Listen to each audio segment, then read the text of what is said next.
جلد از جلد قاہرہ پہنچنے کے لیے کیا طریقہ کار اختیار کیا جا سکتا ہے؟ کوئی ٹیکسی وغیرہ مل سکتی ہے؟ عمران نے فلیہ سے مخاطب ہو کر کہا، نہیں ٹیکسی نہیں مل سکتی، میں تمہیں اپنی کار میں قریبی شہر لے جاؤں گی، وہاں سے تمہیں جہاز مل سکتا ہے۔ ویسے وہاں چارٹر سروس بھی ہے کیونکہ اس شہر کے قریب قدیم کھنڈرات ہیں اور سیاح اکثر آتے جاتے رہتے ہیں۔ فلیہ نے کہا تو عمران نے سر ہلا دیا۔ خاصے بڑے اور خوبصورت انداز میں سجائے گئے کمرے میں ایک آرام کرسی پر پروفیسر نیم دراز تھا۔ اس کے چہرے پر اطمینان اور مسرت کے تاثرات نمایاں تھے۔ یہ کمرہ مصر کے دارالحکومت قاہرہ کے سب سے معروف ہوٹل القاہرہ کا تھا۔ پروفیسر ایک گھنٹہ پہلے جہاں پہنچا تھا اور اب اسے جبوتی اور روما کی آمد کا انتظار تھا تاکہ وہ اسے عمران اور اس کے ساتھی کے متعلق تازہ ترین رپورٹ دے سکیں۔ جبوتی نے اسے یونائیٹڈ کامن میں اطلاع دے دی کہ اس نے بابا کاکم کی مدد سے عمران اور اس کے جسے ٹائیگر کہا جاتا ہے کو اپنے شکنجے میں جکڑ لیا ہے اور انہیں انتہائی بے بس کر کے اپنے ہاتھ اڈے میں قید کر دیا ہے جہاں انتہائی خوفناک قوتیں ان کی نگرانی کر رہی ہیں۔ جبوتی نے اسے بتایا کہ اس نے عمران اور اس کے ساتھی کے ذہنوں پر قبضہ کر کے ان کے ذہن میں اس طرح واش کر دیے ہیں کہ اب وہ روشنی کا کوئی لفظ یا حروف یاد نہ کر سکیں گے اور نہ اپنی زبان سے ادا کر سکیں گے۔ اس کے ساتھ ساتھ اس نے بتایا تھا کہ بابا کاکم نے ان دونوں کے لباسوں سے روشن کلام والے کاغذ بھی نکال لیے اور اب وہ انہیں انتہائی عبرت ناک سزا دینا چاہتی ہے، لیکن اس کے ساتھ وہ چاہتی ہے کہ اس سزا کے وقت پروفیسر بھی وہاں موجود ہو۔ پروفیسر نے فوراً ہی اس کی حامی بھر لی کیونکہ عمران کی اس طرح گرفتاری اس کے نقطۂ نظر سے شیطان کی ایسی چال تھی جسے عظیم کامیابی کہا جا سکتا تھا۔ چنانچہ اس نے ایک اور فیصلہ کیا کہ عمران اگر اس طرح قبضے میں آ ہی گیا ہے تو پھر اسے سزا دینے کی بجائے کیوں نہ شیطانی نظام کا حصہ بنا کر اس سے کام لیا جائے۔ اسے یقین تھا کہ عمران جب شیطانی نظام کے لیے کام کرے گا تو وہ لاکھوں شیطانوں سے بھی ہماری بھاری ثابت ہوگا۔ اسی لیے اس نے جبوتی کو عمران کے خلاف فوری اقدام کرنے سے روک دیا اور خود وہ جہاز چارٹرڈ کرا کر آج صبح یہاں مصر پہنچ گیا۔ مصر وہ چونکہ پہلے بھی آتا جاتا رہتا تھا اس لیے اس کے لیے ہمیشہ یہی کمرہ خالی کرایا جاتا تھا۔ یہاں پہنچنے کے بعد اس نے اپنے مخصوص عمل سے جبوتی کو اپنی یہاں آمد کی اطلاع دے دی اور اب وہ جبوتی کی آمد کا انتظار کر رہا تھا، لیکن جبوتی ابھی تک نہ آئی تھی۔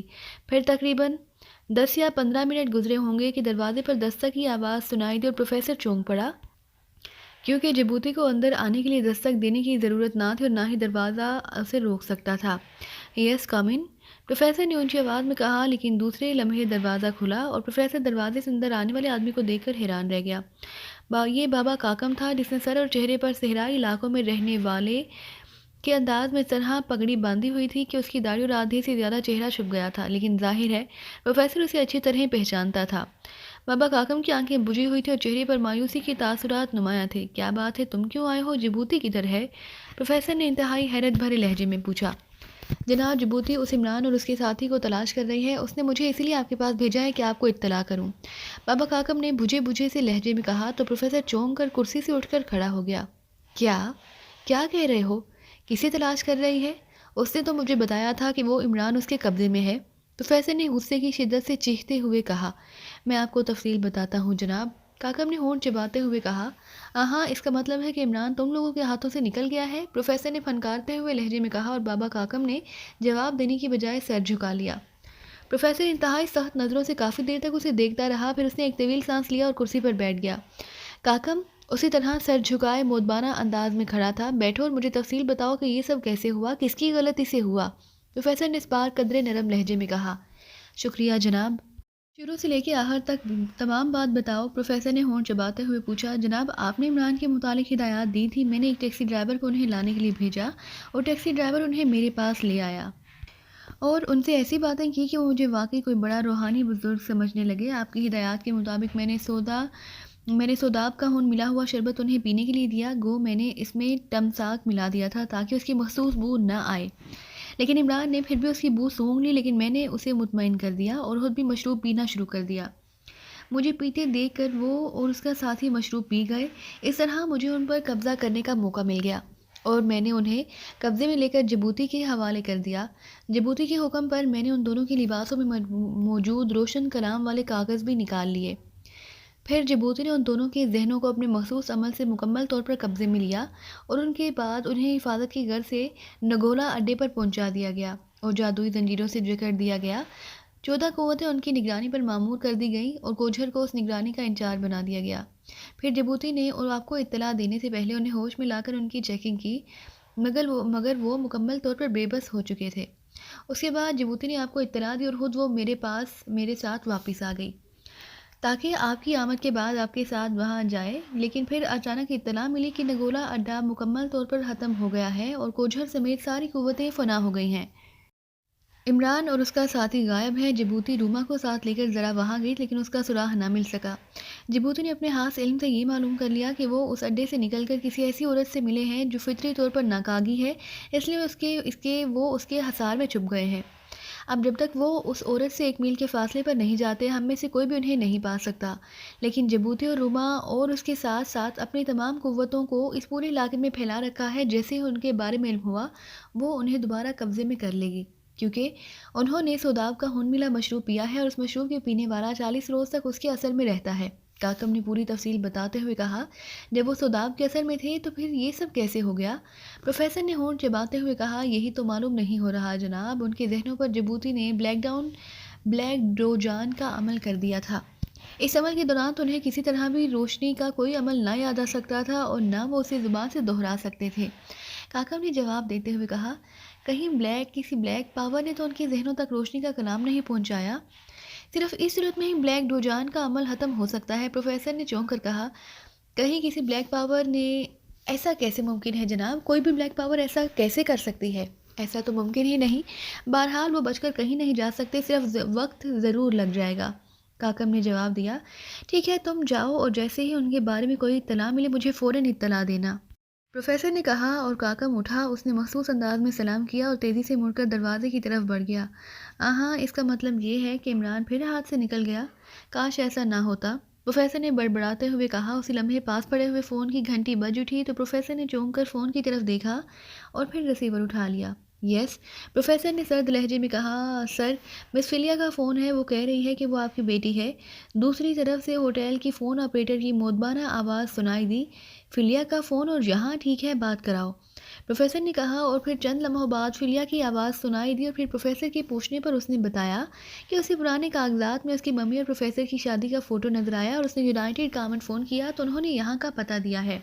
وہ ملنے کے لیے آنا چاہتی ہے لیکن پروفیسر نے انتہائی سرد مزاجی سے اسے آنے سے منع کر دیا اور صرف یہ وعدہ کیا کہ وہ فارغ ہو کر خود اس کے پاس آئے گا، اور اس نے اس سے اس کا پتہ اور فون نمبر لے لیا اور فون بند کر دیا۔ ہاں، مجھ سے ملنے آ رہی تھی، نان سینس، پروفیسر نے ریسیور رکھتے ہوئے کہا، لیکن دوسرے لمحے اس کے ذہن میں ایک جھماکا سا ہوا اور وہ بری طرح چونک پڑا۔ اوہ، فلیا بھی تو فطری طور پر ناکاگی ہے، اور کہیں عمران فلیا سے تو نہیں جا ٹکرایا؟ آج تک تو فلیا نے کبھی اس طرح فون نہیں کیا تھا، پروفیسر نے بڑبڑاتے ہوئے کہا۔ دوسرے لمحے وہ تیزی سے کرسی سے اٹھا اور اس نے آگے بڑھ کر کمرے کی بیرونی دروازے کو اندر سے لاک کیا۔ اس کے ساتھ ہی اس نے کمرے کی صرف ایک لائٹ روشن کی اور باقی سب لائٹیں بجھا دی، کھڑکیوں پر پردے ڈال دیے۔ اس کے بعد وہ فرش پر ہی بیٹھ گیا۔ اس نے آنکھیں بند کر کے منہ میں کچھ پڑھنا شروع کر دیا۔ دوسرے لمحے کمرے میں جلنے والی روشنی تیزی سے مدھم ہوتی چلی گئی۔ جب کمرے میں خاصا اندھیرا چھا گیا تو پروفیسر نے اپنے دونوں ہاتھ فضا میں اٹھائے اور انہیں اس طرح حرکت دینے لگا جیسے وہ چھت پر موجود کسی چیز کو نیچے فرش پر لا رہا ہو۔ دوسرے لمحے ایک جھماکے کے ساتھ کمرے میں گہرا اندھیرا سا چھا گیا۔ اس کے ساتھ ہی سامنے دیوار پر جیسے سرخ رنگ کا بلب روشن ہو گیا۔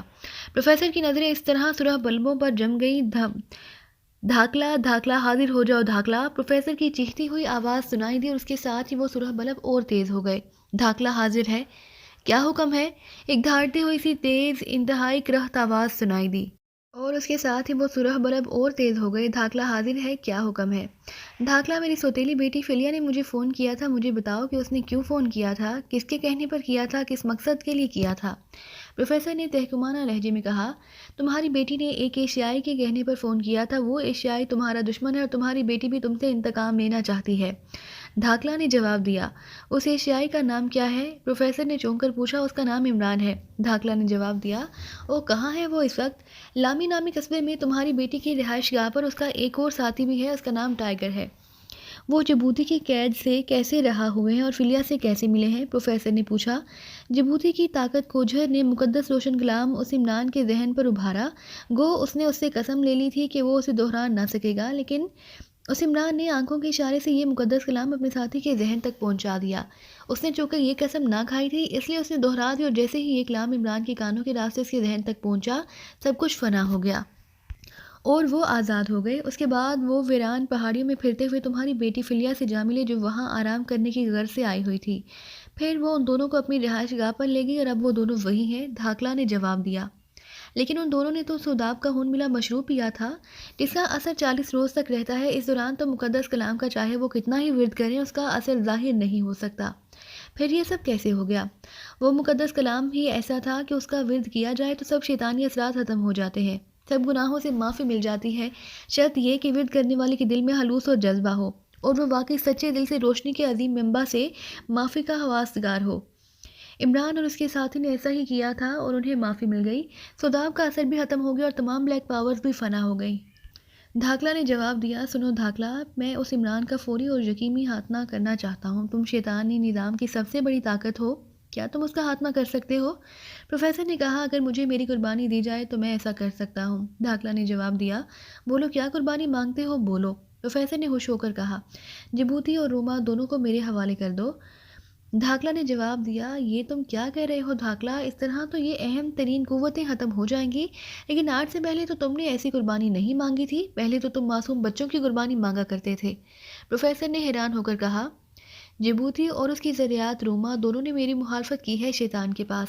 میں نے ایک بار جبوتی کو پکڑ لیا تھا، میرا مقصد اس کی قربانی نہ تھا بلکہ اسے صرف ڈرانا چاہتا تھا تاکہ وہ شیطان کی بڑی مجلس میں میرے خلاف بات نہ کرے۔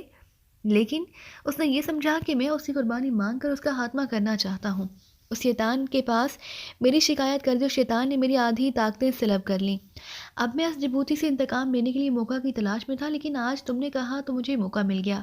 دھاکلا نے جواب دیتے ہوئے کہا، یہ کب کی بات ہے؟ یہ بات تمہاری پیدائش سے بھی بہت پہلے کی ہے پروفیسر، دھاکلا نے جواب دیا۔ کیا تم واقعی اس عمران کا خاتمہ کر لو گے؟ تم جانتے ہو کہ اس کے پاس روشن کلام ہے، پروفیسر نے کہا۔ اس کے پاس بہت کچھ ہے پروفیسر، اتنا کچھ کہ تم اس کا تصور بھی نہیں کر سکتے۔ لیکن دھاکلا بھی آخر دھاکلا ہے، میرا تو کام ہی ایسے لوگوں کا خاتمہ کرنا ہے۔ میں تو صدیوں سے یہی کام کر رہا ہوں پروفیسر۔ یہ عمران تو کیا، اس کی کوئی حیثیت نہیں، میں نے بڑی بڑی شخصیتوں چکو چت کر دیا ہے، دھاکلا نے جواب دیا۔ ٹھیک ہے، میں جانتا ہوں تمہاری طاقتوں اور تمہاری عیاریوں کو، اسی لیے تو میں نے تمہیں بلایا ہے۔ حالانکہ تمہیں بلا کر میں نے اپنی جسمانی قوت کو بھی بے حد کم کر لیا ہے، لیکن مجھے اب اس کی پرواہ نہیں۔ میں اب اس عمران کا ہر صورت میں خاتمہ کرنا چاہتا ہوں، اس لیے ٹھیک ہے، میری طرف سے اجازت ہے، جبوتی اور اس کی ذریات روما اور دیگر تمام ذریات کی قربانی لے لو۔ پروفیسر نے ذریات روما کا کہا تو کمرے میں دھاکلا کے کھلکھلا کر ہنسنے کی آواز سنائی دی۔ ہا ہا ہا، بلاؤ اسے، دھاکلا کی انتہائی مسرت بھری آواز سنائی دی اور پروفیسر نے آنکھیں بند کر کے دوبارہ منہ ہی منہ میں کچھ پڑھنا شروع کر دیا۔ اس کے ساتھ ہی کمرے میں چھائی ہوئی تاریکی یکلخت ایک جھماکے سے غائب ہو گئی۔ اب کمرے کی حالت نارمل تھی۔ ایک لائٹ جلنے سے جس قدر روشنی ہو سکی تھی اتنی روشنی موجود تھی اور دیوار پر نظر آنے والے وہ سرخ بلب بھی اب نظر نہ آ رہے تھے۔ دوسرے لمحے کمرے میں موجود ہر چیز ایک لمحے کے لیے اس طرح ہلنے لگی جیسے زوردار زلزلہ آ گیا ہو، لیکن دوسرے لمحے ہر چیز ساکت ہو گئی اور اس کے ساتھ ہی کمرے بے شمار سایوں سے جیسے بھر گیا۔ ان میں نمایاں سائے جبوتی اور روما کے تھے۔ ہمیں کیوں اس طرح بلایا ہے پروفیسر؟ ہم تو اس عمران کو تلاش کر رہے تھے۔ جبوتی کی حیرت بھری آواز سنائی، جسے تلاش کرنے کی ضرورت نہیں، میں نے اسے تلاش کر لیا ہے، وہ میری سوتیلی بیٹی فلیا کے پاس ہے اور فلیا بھی پیدائشی طور پر ناکاگی ہے۔ اور یہ بھی سن لو کہ تم نے عمران اور اس کے ساتھی کی مکمل حفاظت نہیں کی۔ تمہاری طاقت کوجھر نے اس کے ذہن پر روشن کلام ابھارا اور جس کی مدد سے وہ نہ صرف آزاد ہو گیا بلکہ اس نے تمہارے اڈے اور تمہاری ساری طاقتوں کو فنا کر دیا۔ تمہارا یہ جرم ایسا ناقابل قبول معافی ہے، اس لیے میں نے تمہیں دھاکلا کے حوالے کر دیا ہے، تمہیں تمہاری ساری طاقتوں اور ذریات سمیت۔ اب دھاکلا عمران کا خاتمہ کرے گا۔ پروفیسر نے سرد لہجے میں کہا، دھاکلا، وہ جبوتی کے لہجے میں بے پناہ خوف تھا اور دوسرے لمحے کمرہ بے پناہ کہکہوں سے گونج اٹھا اور اس کے ساتھ ہی وہی ہوا جو دو سرخ بلب سے جل اٹھے۔ پروفیسر نے مجھے میری مطلوبہ قربانی دے دی ہے اور وہ قربانی تم ہو جبوتی۔ یاد کرو طویل عرصہ پہلے تم نے شیطان سے میری شکایت کی تھی، آج مجھے اس کا انتقام لینے کا موقع مل گیا ہے، آج تم میری قربانی ہو۔ دھاکلا کی مسرت بھری آواز سنائی دی، نہیں نہیں، مجھے یہ خوفناک سزا مت دو، مجھے مت مارو، مجھے مت مارو، جبوتی نے روتے ہوئے انتہائی عاجزانہ لہجے میں کہا اور اس کے ساتھ ہی کمرے میں موجود تمام سایوں نے بری طرح رونا پیٹنا شروع کر دیا۔ ہا ہا ہا، تم اپنے آپ کو ناقابل تسخیر سمجھتی تھی جبوتی، تم نے پختاری بن کر یہ سوچا تھا کہ اب تمہیں کوئی تسخیر نہیں کر سکتا، لیکن آج تم میری قربانی ہو۔ آج میں تمہیں اور تمہاری ذریات کو ہمیشہ ہمیشہ کے لیے ختم کر دوں گا اور اس طرح اپنا انتقام لے لوں گا، صدیوں پرانا انتقام۔